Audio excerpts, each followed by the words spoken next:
Welcome sa aking channel, Joylyn JB. Ayan guys, meron akong ginger, banana, tomato, broccoli, and fresh milk. Ayan, masarap ang ginger guys, ihalo sa fresh milk. Pwede rin yung milk, tapos pakuluan siya with ginger. Ayan, maganda sa sa tiyan. Ayan, nilagyan ko siya ng banana kasi 'di ba yung ginger maanghang.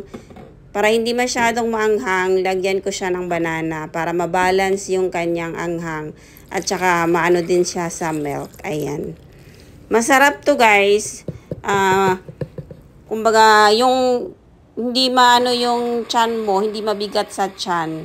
Kaya mas maganda talaga pag uminom ka ng ganito, empty stomach yung kumbaga hindi ka na mag-dinner, pwede rin. Or kung gusto mo mag-dinner, dapat 6 o'clock pa lang, tapos ka na nag-dinner.